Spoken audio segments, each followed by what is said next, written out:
প্রিয় মাধ্যমিক পরীক্ষার্থী, সালদার স্যার ইউটিউব চ্যানেল থেকে তোমাদের সবাইকে স্বাগতম। আজকে তোমাদের জন্য আরেকটি নতুন ভিডিও নিয়ে এসেছি। প্রশ্ন সেট 13। আমি ইতিপূর্বে আরও 12টি সেট আমার ইউটিউব চ্যানেলে দিয়ে দিয়েছি। প্রিভিয়াস ইয়ার কোশ্চেন সলভ 2017 থেকে 2015। আজকের আলোচনা হবে প্রশ্নের 5 দাগ নম্বরের প্রশ্ন। দুটো প্রশ্ন আসে, একটি প্রশ্ন অ্যান্সার করতে হয়। প্রতি প্রশ্নে 5 মার্ক। আর আমি সেই 5 মার্কে 2017 থেকে 2025 পর্যন্ত, অর্থাৎ 2017, 18, 19, 20, 22, 23, 24, 25, 2021 সালে করোনাকালীন সময় পরীক্ষা হয় নাই, তাই ওখানে কোনো প্রশ্ন নেই। 5 মার্কের এই 17টি লাভ ক্ষতি, সুদ আসল এবং অংশীদারি কারবার যে প্রশ্ন, সেটার বিশ্লেষণ সহ সম্পূর্ণ সমাধান দেখাবো। আর পাশাপাশি এই 3টে অধ্যায়ে যত রকমের সূত্র তোমাদের মনে রাখতে হবে, সেই সূত্র আলাদা করে আমি বিশ্লেষণ করব। হ্যাঁ, কাজেই তোমরা যারা এখনও আমার চ্যানেলটিকে সাবস্ক্রাইব করোনি, তারা এখনই চ্যানেলটিকে সাবস্ক্রাইব করে বেল আইকনটি প্রেস করে দাও, এরকম আরও অনেক ভিডিও পাওয়ার জন্য। প্রতিটি বোর্ড পরীক্ষায় 5 দাগ নম্বরে 2টি প্রশ্ন আসে, যে 2টি প্রশ্ন 3টি অধ্যায় থেকে আসে, লাভ ক্ষতি, সুদ আসল এবং অংশীদারি কারবার থেকে। ভিডিওতে 5 মার্কের পূর্ণাঙ্গ বিশ্লেষণ দেখবে। আর এটা 2025 সালের যে প্রশ্ন, সেটাই সরাসরি আমরা আলোচনা করব। এখানে আমরা দেখব যে 3টে অধ্যায়ের মধ্যে কোন 2টি অধ্যায়ের থেকে এই প্রশ্নটা এসেছে। তো আমরা প্রশ্নগুলি দেখার আগে আবার বলবো, দ্বিতীয় অধ্যায়, ষষ্ঠ অধ্যায় এবং 14 অধ্যায়, 3টা অধ্যায় মিলেই কিন্তু এই 5 দাগ নম্বরের প্রশ্নটা হয়ে থাকে। যেমন এই যে 5 নম্বর, যে কোনো একটি প্রশ্নের উত্তর দেওয়া আছে। এই দেখো, প্রশ্নটার উত্তর মার্ক হচ্ছে 5। কোনো যৌথ ব্যবসায় সমর ও মহিমের প্রত্যেকের মূলধন 20,000 টাকা। 6 মাস পরে সমর আরও 5,000 টাকা দিল, কিন্তু মহিম 5,000 টাকা তুলে নিল। যদি বছরান্তে 32,000 টাকা লাভ হয়, তবে তাদের প্রত্যেকের লভ্যাংশ নির্ণয় করো। এটা যেমন আসছে কি অংশীদারি কারবার থেকে। আর পরের যে অংশটি, 21,866 টাকা, এমন 2টি অংশে ভাগ করো যেন প্রথম অংশের 3 বছরের সমূল চক্রবৃদ্ধি, এটা হচ্ছে চক্রবৃদ্ধি যে চ্যাপ্টারটা আছে সেখান থেকে এসে। যাই হোক, আমরা 1 নম্বরের প্রশ্নটা সমাধান দেখব। কোনো যৌথ ব্যবসায় সমর এবং মহিমের, এটা আমি আগেই বলেছি। তাহলে সমর ও মহিমের মূলধন অনুপাত দেখো, 20,000 টাকা সমরের, যেটা 6 মাস খেটেছে। তারপরে আবার 20,000-এর সাথে আরও 5,000 যোগ করে দিয়েছে, বছরান্তে আরও 6 মাস কেটেছে। অর্থাৎ তোমার আবার 20,000 টাকার 6 মাস খেটেছে হলো মহিমের, আর 20,000 থেকে 5,000 তুলেছে, যে বাকি আছে সেটার 6 মাস কেটেছে। তাহলে টোটাল যে সমতুল্য টাকার যোগফল হবে কি 1,20,000। হ্যাঁ, আবার 1,50,000 সব যোগ করলে 2,70,000, আর এখানে 2,10,000। তাহলে এর অনুপাত, শূন্যগুলি সব কেটে দিলাম, 27:21। তারপরেও যদি আরও করি, 27কে আমি 3 দিয়ে ভাগ করলে 9 হয়, 21কে 3 দিয়ে ভাগ করলে 7 হয়। তাহলে অনুপাত হবে 9:7। বছরান্তে মোট লাভ 32,000 টাকা। তাই সমরের লভ্যাংশ হবে 9, যেহেতু উপরে 9 অংশ সমরের, ডিভাইডেড 9 যোগ 7, অর্থাৎ 16। তাই 16 দুগুণ 32। তাহলে এই 16 দুগুণ 32, আর 2-এর সাথে আর 3টা শূন্য। তাহলে যে রেজাল্টটা দাঁড়ায় 9 দুগুণ 18,000 টাকা। আর মহিমের লভ্যাংশ হবে 7 বাই, এখানে 9 7 16, অর্থাৎ এখানে 7 দুগুণ 14,000 টাকা। এভাবে দুজনার লভ্যাংশের হিসাব করবে। এর পরের প্রশ্ন যদি আমরা দেখি, 21,866 টাকা এমন 2টি অংশে ভাগ করো যাতে প্রথম অংশের 3 বছরের সমূল চক্রবৃদ্ধি দ্বিতীয় অংশের 5 বছরের সমূল চক্রবৃদ্ধি সমান হয়, যেখানে বার্ষিক চক্রবৃদ্ধি সুদের হার 5%। হ্যাঁ, ধরি 21,866 টাকার 2টি অংশে হলো, একটা x টাকা এবং একটা 21,866 মাইনাস x টাকা।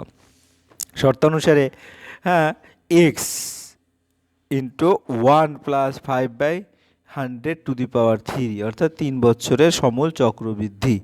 হ্যাঁ, আর এটা 21,866 minus x into 1 plus 5 divided 100⁵, এটা 5 বছরের সমূল চক্রবৃদ্ধি সমান বলেছে। হ্যাঁ, তাহলে এক্ষেত্রে আমাদের টার্গেট হচ্ছে এক্সের মানটা বের করা, যে কোনোভাবেই হোক। তাহলে এখানে এক্স সমান হবে এইটা, আর এখানে 1 প্লাস 5 এটার একটা চলে গেলে থাকবে কয়টা, থাকবে হচ্ছে তোমার 3 থেকে 2 স্কোয়ার থাকবে, একসাথে আমরা কেটে দিচ্ছি, অর্থাৎ এখানে 3, এখানে 5। তাহলে একটাতে ভাগ করলে স্কোয়ার থাকে, ঠিক আছে। তাহলে x সমান 21,866 মাইনাস এক্স গুণ, এটা যদি আমি করি 100 যোগ 5, 105 গুণ 105/100 গুণ 105/100, তাহলে এখান থেকে আরও কাটাকাটি করলে 5×21 = 105, 5×20 = 100, সেখান থেকে এভাবে উত্তর আসে। তাহলে x সমান আসবে কত, এখান থেকে আরও বাকি ক্যালকুলেশন করলে এটা কিন্তু নর্মাল যে ক্যালকুলেশন সেটা, অর্থাৎ 400x 441x সমান এইটা। তাহলে টোটাল 841, এইটাকে 841 দ্বারা ভাগ করলে 11,466 টাকা, অর্থাৎ 21,866 টাকার একটি অংশ 11,466 টাকা এবং অন্যটি অংশ এখান থেকে বিয়োগ করলে 10,400 টাকা। এভাবে তোমরা উত্তর দেবে। যাই হোক, এখন আমি কি করেছি, সকল চ্যাপ্টারে যে সকল সূত্র আছে সেটা নিয়ে আলোচনা করছি। সরল সুদ যেটা সিম্পল ইন্টারেস্ট, পি মূলধন যদি হয় আর যদি সুদের হার হয় প্রতি বছরে, টি সময় বছর যদি হয়, এসআই হচ্ছে সরল সুদ, হ্যাঁ, তার সিম্পল ইন্টারেস্ট যেটা, এ হচ্ছে মোট টাকা অ্যামাউন্ট। তাহলে সরল সুদের মূল সূত্র SI সমান P/RT/100। তারপরে মোট টাকার সূত্র হচ্ছে এ সমান P + SI বা এ সমান P × 1 + RT/100। মূলধন নির্ণয়ের সূত্র হচ্ছে P সমান SI × 100/RT। সুদের হার নির্ণয়ের সূত্র হচ্ছে R সমান SI × 100/PT। তারপর সময় নির্ণয়ের সূত্র T সমান SI 100 × PR। সময় যদি মাসে দেওয়া থাকে তাহলে T সমান মাস/12। সময় যদি দিনে দেওয়া থাকে T সমান দিন/365। একই মূলধন ও সময়ের ক্ষেত্রে সরল সুদের হার সমানুপাতিক, অর্থাৎ SI সমানুপাতিক R। তারপরে এই বাকি যেগুলি আছে সেগুলি তোমরা দেখে নেবে, অর্থাৎ সরল সুদ। এরপর চক্রবৃদ্ধি সুদের ক্ষেত্রে যদি বলি, P যদি মূলধন হয় আর যদি সুদের হার পার্সেন্টেজ হয়, N হয় যদি বছর, A হচ্ছে মোট টাকা আর CA হচ্ছে তোমার কম্পাউন্ড ইন্টারেস্ট যেটা চক্রবৃদ্ধি সুদ। তাহলে বার্ষিক চক্রবৃদ্ধি সুদের হার A সমান P × 1 + R/100⁴ আর তোমার কম্পাউন্ড ইন্টারেস্ট হবে A - P। অর্ধবার্ষিক চক্রবৃদ্ধি, তাহলে এখানে 2n আর এখানে 2 দ্বারা গুণ করা হবে, ঠিক আছে পার্থক্যটা। এরপর ত্রৈমাসিক চক্রবৃদ্ধি, এখানে 4n আর এখানে 4 দিয়ে গুণ করা হবে। প্রথম বছরে CI বা কম্পাউন্ড ইন্টারেস্ট সমান SI, কারণ প্রথম বছরে চক্রবৃদ্ধি হয় না। দ্বিতীয় বছরের জন্য কম্পাউন্ড ইন্টারেস্ট সমান P × R/100² + 2P × R/100। হ্যাঁ, এরপর সমহার চক্রবৃদ্ধির নতুন মান প্রাথমিক, এগুলি তোমরা আরও ডিটেলস যখন আলোচনা করবো তখন ক্লিয়ার বুঝতে পারবে। বিশেষভাবে সূত্র অবচয়, জনসংখ্যা বৃদ্ধি। এরপর যদি পরে যায় অংশীদারি কারবার, P1 P2 অংশীদারের মূলধন, T1 T2 সময় বছর, মোট লাভ বা ক্ষতি, S1 S2 লাভ বা ক্ষতির অংশ। একই সুদে ভিন্ন মূলধনের অনুপাত হবে P1/P2 সমান SI1/SI2। লাভ ও ক্ষতির বন্টনের মূল সূত্র লাভ ডিভাইডেড ক্ষতির অনুপাত সমান মূলধন × সময়। যাই হোক, এগুলিও তোমরা এক এক করে পরে দেখে নেবে। তা এখন সরাসরি পরের যে অঙ্কগুলি আছে, এখন আলোচনা হবে 2024 সালের যে প্রশ্ন তার অঙ্ক। যে কোনো একটি প্রশ্নের উত্তর দাও। গোবিন্দপুর, এটাও কিন্তু 5 মার্কের। গোবিন্দবাবু কর্মক্ষেত্র থেকে অবসর নেওয়ার সময় 5 লক্ষ টাকা 5 লক্ষ টাকা পেলেন। ওই টাকার কিছুটা ব্যাংক এবং বাকিটা পোস্ট অফিসে জমা রাখলেন। প্রতি বছর সুদ বাবদ 33,600 টাকা এবং ব্যাংক ও পোস্ট অফিস বার্ষিক সরল সুদের হার যথাক্রমে 6% ও 7.2%। তিনি কোথায় কত টাকা রেখেছিলেন তা নির্ণয় করো। তাহলে আমরা যদি দেখি, ধরি গোবিন্দবাবু ব্যাংকে জমা রাখাছিলেন X টাকা, তা পোস্ট অফিসে তাহলে 5 লক্ষ বিয়োগ X টাকা। ব্যাংকের ক্ষেত্রে আসল হচ্ছে P সমান X টাকা, সুদের হার হচ্ছে 6%, সময় হচ্ছে T 1 বছর। তো প্রাপ্ত সুদ PTR/100, এখানে 6x/100 আসে। এরপরে পোস্ট অফিসের ক্ষেত্রে আসল হচ্ছে 5,000 - X টাকা, সময় হচ্ছে 1 বছর, সুদের হার 7.2, এখানে প্রাপ্ত সুদ PTR/100 আর PTR/100। এটা যদি আমরা দুটোর ক্ষেত্রেই আমরা এক এক করে ক্যালকুলেশন করে রেখে দিলাম। তারপরে যেটা করব, অর্থাৎ P হচ্ছে 5 লক্ষ - X, T হচ্ছে 1 আর 7.2/100, অর্থাৎ এইটা আসবে। এখন শর্তানুসারে এই দুটোর যোগফল হবে 33,600 টাকা। তাহলে আমরা এখান থেকে নর্মাল ক্যালকুলেশন করে যোগ বিয়োগ করবো। 1.2x = 2,40,000, অর্থাৎ X সমান হবে 2 লক্ষ। ঠিক আছে, 17 গোবিন্দ বাবু ব্যাংকে জমা রেখেছিলেন 2 লক্ষ এবং পোস্ট অফিসে জমা রেখেছিলেন 5 লক্ষ - 2 লক্ষ, অর্থাৎ 3 লক্ষ টাকা। বুঝতে পেরেছ? এরপরে যদি আমরা দেখি পরের যে প্রশ্ন, সেটা কি, ধূমপান বিরোধী প্রচারের ফলে প্রতি বছর ধূমপায়ীদের সংখ্যা 6/1/4 হারে হ্রাস পায়। বর্তমানে কোন শহরে কত এত ধূমপায়ী থাকলে 2 বছর পূর্বে ওই শহরে কতজন ধূমপায়ী ছিল? তাহলে এখানে ধরি 2 বছর পূর্বে ওই শহরে ধূমপায়ী ছিল 1 জন, তা প্রতি বছরে ধূমপায়ীর সংখ্যা হ্রাসের হার 6/1/4, অর্থাৎ 4/24 বর্তমানে ধূমপায়ীর সংখ্যা 22,500 জন। শর্তানুসারে x ইন্টু 1-25/4 ইন্টু 10^2। হ্যাঁ, তাহলে এখানে 2 বছর পূর্বই শহরের ধূমপায়ী যেটা ছিল, তাহলে এটা সমান দেওয়া আছে 22,500। ঠিক আছে, তাহলে এখন x ইন্টু 1-1/16 হ্যাঁ, কাটাকাটি করলাম, ছোট করে ফেললাম 22,500। এরপরে বাকি কাটাকাটি যদি করি, এক্স এখানে যদি ক্যালকুলেশন করি 16কে 16, হ্যাঁ, আর 1 থাকবে, তাহলে 16 থেকে 1 গেলে 15 থাকে, তো 15/16 22,500। তাহলে x সমান হবে 16 স্কোয়ার করে 256 আর 15 স্কোয়ার করে 225। x সমান এই 256 যাবে উপরে গুণ, 225 নিচে, কাটাকাটি করলে না 25,600, অর্থাৎ 2 বছর পূর্বে ওই শহরের ধূমপায়ীর সংখ্যা ছিল 25,600। এরপর একটি যৌথ ব্যবসা, এটা অংশীদারির যে অঙ্ক, সেটা 3 বন্ধুর মূলধনের অনুপাত 6:4:3। 4 মাস পরে প্রথম বন্ধু তার মূলধনের অর্ধেক তুলে নেন এবং তার 4 মাস পরে, হ্যাঁ, মোট লাভ হয় 61,050 টাকা। তাহলে কে কত টাকা লভ্যাংশ? 3 বন্ধুর মূলধনের অনুপাত 6:4:3, এটা দেওয়া আছে। মনে করি প্রথম বন্ধু 6x টাকা, দ্বিতীয় বন্ধু 4x টাকা, তৃতীয় বন্ধু, যেহেতু অনুপাত সেই অনুসারে x ধরেছি। ব্যবসায় যোগদান করেন, হ্যাঁ, x = 0, একটি আনুপাতিক ধ্রুবক। 4 মাস পরে প্রথম বন্ধু তার মূলধনের অর্ধেক তুলে নেন। প্রথম বন্ধু মোট বিনিয়োগ করেন 6x × 4 plus 6x - 6x × half, হ্যাঁ, বাকি থাকে 8 মাস, বছরে সে 8। হ্যাঁ, তাহলে 24 আর 24x, অর্থাৎ 48x প্রথম বন্ধুর বিনিয়োগ করেন। আর দ্বিতীয় বন্ধু মোট বিনিয়োগ করেন 4×12 48x টাকা। আর তৃতীয় বন্ধু মোট বিনিয়োগ করেন সমান তোমার 3x × 12, অর্থাৎ 36x টাকা। তো অর্থাৎ 3 বন্ধুর মূলধন অনুপাত 48x 36x যদি ছোটো করে করি, তাহলে 4:4:3। বছর শেষে মোট লাভ 61,050। তাহলে প্রথম বন্ধুর লভ্যাংশ 4/4 + 4 + 3, যেটা সিস্টেম, ইন্টুর মোট লভ্যাংশ যেটা। তাহলে এখানে কত আসবে? 4 4 8, 8 আর 3 11। তো এটাকে ভাগ করলে 4 দ্বারা গুণ করলে 22,200 টাকা। এবং দ্বিতীয় বন্ধু, এটাও যদি একইভাবে নিচে 11 দিয়ে ভাগ করি, তারপরে 4 দিয়ে গুণ করি, 22,200 টাকা। তৃতীয় বন্ধু সেই একইভাবে এখানে 16,650 টাকা। এরপরে আমরা চলে যাব পরের যে প্রশ্ন, 2022 সালের, হ্যাঁ, যে বাকি যে প্রশ্ন আছে সেই প্রশ্ন দেখব। তাহলে এটা কোনো মূলধন একই বার্ষিক শতকরা সরল সুদের হারে 7 বছরে সুদে আসলে 7,100 টাকা, 4 বছরে সুদে আসলে 6,200 টাকা হলে মূলধন ও বার্ষিক শতকরা সরল সুদের হার নির্ণয় করো। তাহলে এখানে যদি আমরা দেখি, আসল প্লাস 7 বছরের সুদ 7,100 টাকা, আসল প্লাস 4 বছরের সুদ 6,200 টাকা, দুটো যদি বিয়োগ করি, তাহলে তোমার আসল চলে গিয়ে 7 থেকে 4, অর্থাৎ 3 বছরের, হ্যাঁ, শুধু সুদ থাকবে 900 টাকা। সুতরাং এখন 3 বছরের সুদ 900 টাকা, 1 বছরের সুদ 900/3, অর্থাৎ 300 টাকা, 4 বছরের সুদ 300 × 4, অর্থাৎ 1200 টাকা, আবার 4 বছরের সুদ আসল 6,200 টাকা। তাহলে আমরা 6,200 টাকা থেকে 1200 টাকা বিয়োগ করলে 50,000 টাকা, 5,000 টাকা। এখন আসল পি হচ্ছে 5,000 টাকা, সময়টি 4 বছর এবং সুদ হচ্ছে 1200 টাকা। ধরি বার্ষিক সরল সুদের হার শতকরা 8 টাকা। তাহলে এখানে 8টা বের করতে হবে, তাই PTR বলছি ডিভাইডেড 100 সমান 1200। এখান থেকে 8টা অনায়াসে 6 আসে, অর্থাৎ মূলধন 5,000 টাকা এবং বার্ষিক শতকরা সরল সুদের হার 6%।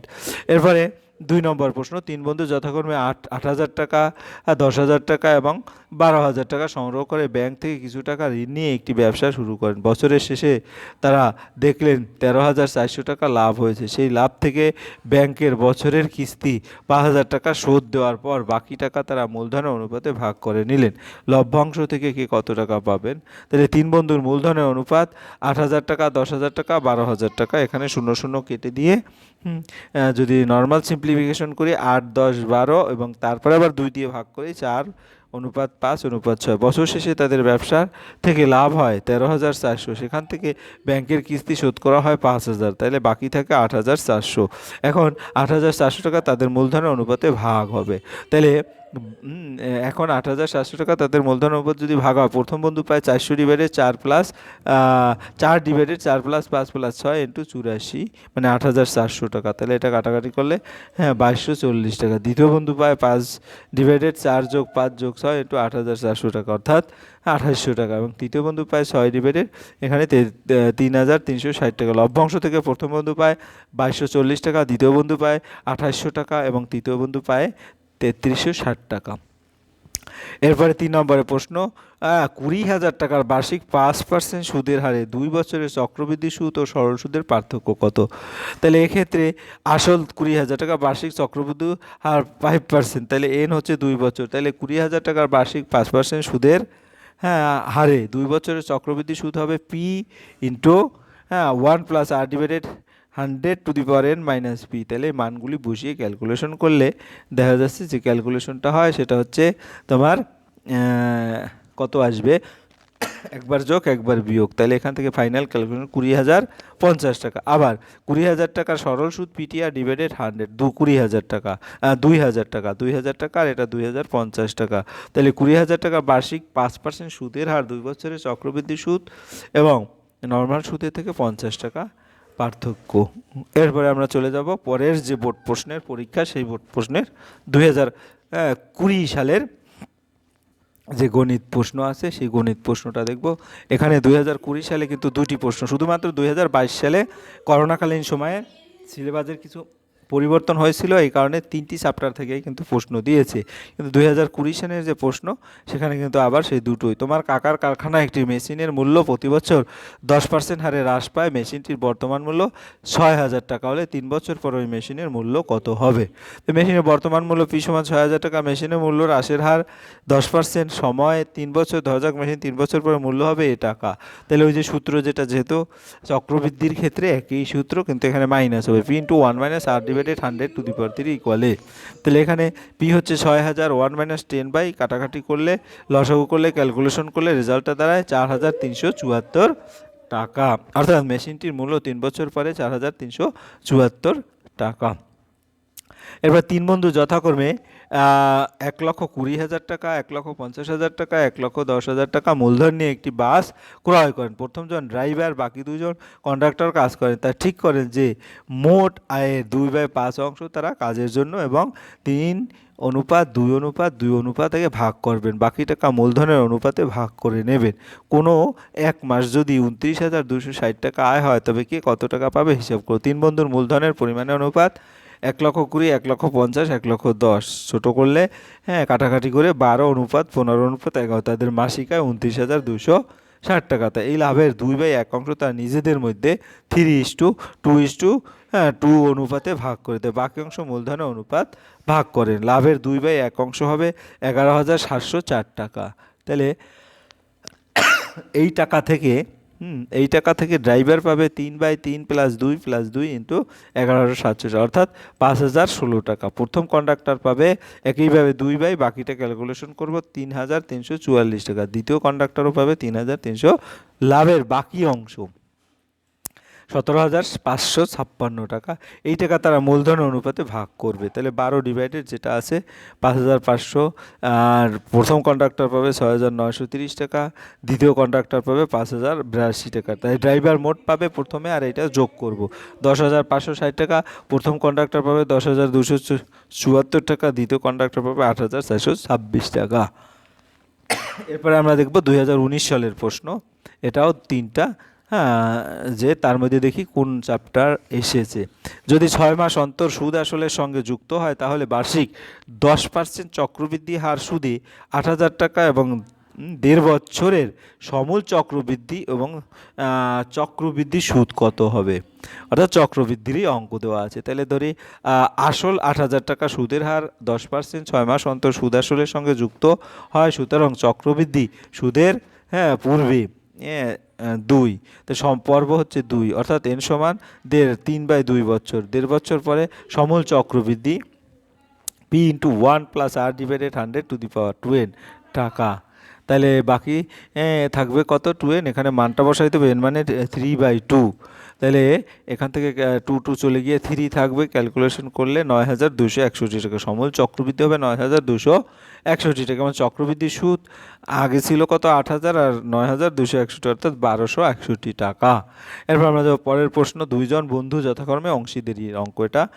40,000 50,000 টাকা দিয়ে একটি যৌথ ব্যবসা, তাদের মধ্যে একটি চুক্তি হয় যে লাভের 50% নিজেদের মধ্যে সমান ভাগে ভাগ এবং লাভের অবশিষ্ট অংশ মূলধনের অনুপাতে ভাগ হবে। প্রথম বন্ধুর লভ্যাংশের পরিমাণ দ্বিতীয় বন্ধুর লভ্যাংশের অপেক্ষা 800 টাকা কম হয়, তবে প্রথম বন্ধুর লভ্যাংশ কত? দুই বন্ধুর মূলধনের অনুপাত দেওয়া আছে, সেটা ছোটো করলাম, মোট লাভ x টাকা। তো এখন তাদের মধ্যে চুক্তি অনুযায়ী লাভের 50% তাদের সমান ভাগে ভাগ হয়, বাকি অংশ মূলধনের অনুপাতে হয়। তাই লাভের 50% সমান এক্স ইন্টু 50/100 অর্থাৎ x/2 টাকা। তো x/2 টাকা তাদের মধ্যে সমান ভাগে ভাগ হয়, প্রত্যেকে পাবে হাফ ইন্টু x/2 সমান x/4 টাকা। লাভের বাকি অংশ x মাইনাস x/2 অর্থাৎ x/2 টাকা। তাহলে x/2 টাকা তাদের মূলধনের অনুপাতে ভাগ হয়। তাই প্রথম বন্ধু পাবে 4/4 প্লাস এক্স ইন্টু x/2 অর্থাৎ4x/18। দ্বিতীয় বন্ধু পাবে 5x/18। প্রথম বন্ধুর মোট লাভ x/4 প্লাস 4x/18, দুটো যোগ করলে 17x/36। দ্বিতীয় বন্ধুর মোট লাভ এটা 19x/36। তাহলে এই দুটোর বিয়োগফল হবে 800 টাকা। তাহলে এরকম ক্যালকুলেশন করলে এক্সের মান অনায়াসে 14,400 টাকা হবে এক্সের মান। তাহলে 14,400 যদি এক্সের মান হয়, তাহলে আমরা যদি দেখি এখানে x সমান 14,400, তাহলে মোট লাভ 14,400, প্রথম বন্ধুর লাভ 17x/36 টাকা সমান, এটা মান বসালে 6,800 টাকা। প্রথম বন্ধুর লাভের পরিমাণ 6,800 টাকা। এরপর আমরা চলে যাবো পরের প্রশ্ন, 2018-র যে প্রশ্নটি আছে সেটা। এখানে যে কোনো একটি প্রশ্ন উত্তর। তো আমিনুর একটি ব্যাংক থেকে 64,000 টাকা ধার নিয়েছে। আমি একটু বড় করেই দেখি। যদি ব্যাংকের সুদের হার প্রতি বছরে প্রতি টাকায় 2.5 পয়সা হয়, তবে ওই টাকার 2 বছরের চক্রবৃদ্ধি সুদ কত হবে? আসল হচ্ছে 64,000 টাকা, এন হচ্ছে 2 বছর, সুদের হার হচ্ছে 25, 2.5 ডিভাইডেড 100 ইন্টু 100 অর্থাৎ 2.5%। 2 বছর পর সমূল চক্রবৃদ্ধি হবে 6,400, 64,000 ইন্টু 1 প্লাস 2.5 ডিভাইডেড 100 টাকা। তাহলে এখানে একটা শূন্য বেশি হয়ে যাবে 2.5 করায়। তাহলে দেখা যাচ্ছে কাটাকাটি করার পরে যে রেজাল্টটা থাকবে সেটা হচ্ছে, এটা ক্যালকুলেশনে তোমরা দেখে করবে, 67,240 টাকা। তো চক্রবৃদ্ধি সুদ হবে 67,240 টাকা বিয়োগ 64,000 টাকা সমান 3,240। 2 বছর পর চক্রবৃদ্ধি সুদ হবে 3,240 টাকা। এরপর বি নম্বরের প্রশ্ন, এবিসি, এটা অংশীদারি কারবার। 6,000 টাকা, 8,000 টাকা এবং 9,000 টাকা মূলধন নিয়ে একত্রে ব্যবসা আরম্ভ করলো। কয়েক মাস পর তারা আরও 2,000 টাকা ব্যবসায় লগ্নি করলো। বছরের শেষে মোট 30,000 টাকা লাভ হলো এবং সি 10,800 টাকা লভ্যাংশ পেল। এ কখন আরও 3,000 টাকা লগ্নি করলো? ধরি ব্যবসায় শুরু করার x মাস পরে এ আরও 3,000 টাকা লগ্নি করলো। এবিসি মূলধনের অনুপাত 6,000 into x, 6,000 plus 3,000 into 12 minus x, তারপরে 8,000 ইন্টু 12, তারপরে 9,000 ইন্টু 12। তাহলে এখান থেকে ক্যালকুলেশন করলে যে রেজাল্টটা দাঁড়াবে সেটা হচ্ছে অনুপাতের অনুসারে এইটা এটা এটা, ঠিক আছে। তাহলে এটাকে যদি আর একটু ছোটো করি, তাহলে 0 0 কেটে দিয়ে 108 মাইনাস 5x অনুপাত 96 অনুপাত 108। তাহলে 108কে যদি আরও একটু করি, 3 দিয়ে ভাগ করি, তাহলে 3 দিয়ে ভাগ করে 36 মাইনাস 6 এরকম আসবে। তাহলে এখন প্রশ্ন অনুসারে 36 ডিভাইডেড এই তিনটার যোগফল ইন্টু 30,000 সমান 10,800টা দেওয়া আছে। তাহলে এখান থেকে ক্যালকুলেশন করলে আমরা যে রেজাল্টটা পাবো 9x সমান এরকম করে করে x সমান 4 আসবে, অর্থাৎ ব্যবসা শুরুর 4 মাস পরে এই ব্যবসায় 3,000 টাকা লগ্নি করেছিল। এরপরে সর্বশেষ 2017-র যে প্রশ্নটি, এটা যে কোনো একটি প্রশ্ন উত্তর দাও। বার্ষিক 4% সুদে কত টাকার 2 বছরের সরল সুদ এবং চক্রবৃদ্ধি সুদের অন্তর 80 টাকা। এখানে যত নিয়মের অঙ্ক আছে সেই নিয়মের অঙ্কই আসলে একটু ঘুরিয়ে ফিরে দেয়। যাই হোক, এখানে ধরি বার্ষিক 4% হার সুদে x টাকা, 2 বছরের সরল সুদ এবং চক্রবৃদ্ধি সুদের অন্তর 80 টাকা হবে। বার্ষিক 4% হার সুদে x টাকার 2 বছরের চক্রবৃদ্ধি সুদ x ইন্টু 1 প্লাস আর, আর মানে এখানে 4 ডিভাইডেড 100 মাইনাস x টাকা। তাহলে x into 1 plus 4 divided 100 minus 1 টাকা। তাহলে এখানে এ স্কোয়ার প্লাস বি স্কোয়ার সূত্রে এ প্লাস বি ইন্টু এ মাইনাস বি 1 1 চলে যাবে, বাকি যেটা থাকবে ক্যালকুলেশন করলে। তাহলে এখানে x ইন্টু 51/25 ইন্টু 1/25, তাহলে 51x ডিভাইডেড 625। তাহলে বার্ষিক 4% হার সরল সুদে, হ্যাঁ, এক্স টাকার 2 বছরের সরল সুদ হবে পিটিআর ডিভাইডেড 100। সেই সূত্র অনুসারে এক্স ইন্টু 2 ইন্টু 4 ডিভাইডেড 100, অর্থাৎ শর্ত অনুসারে কী হবে 51x divided 625 minus 2x minus divided 25 minus 80। এখান থেকে ক্যালকুলেশন করে দেখা যাচ্ছে এক্সের মান হবে 50,000 টাকা, আসল হচ্ছে 50,000 টাকা। এরপর 2 নম্বর, এটা অংশীদারি কারবার। এবিসি যৌথভাবে 1,80,000 টাকা দিয়ে একটি ব্যবসা শুরু করলো। এ বি এর থেকে 20,000 টাকা বেশি দিল, লাভের পরিমাণ 10,800 টাকা।